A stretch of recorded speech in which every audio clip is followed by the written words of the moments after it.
ළමයි ජීල් බෝල වලින් හදපු නිර්මාණයක් පෙන්වන්නද? පෙන්වන්නද කියනවා.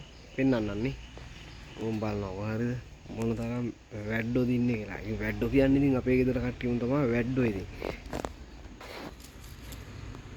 ජීල් බෝල කීයක් ඇද්ද මෙතන 250ක් වගේ ගිහිල්ලා තිනවා.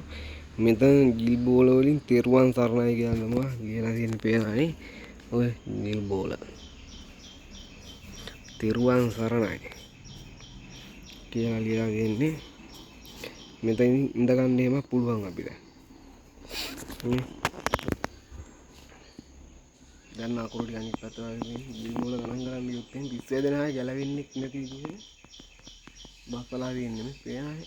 ඇන්නටවත් ගැලවෙන්නේ ජීල් බෝල වලින් නිර්මාණය කරපු තෙරුවන් සරණයි කියන වචනේ තමයි. මොන තරම් ලස්සන වචනයක්ද, මොන තරම් හොඳ වචනයක්ද. very good. එහෙනම් ඒ නිර්මාණයක් පෙන්වුවා අපි යා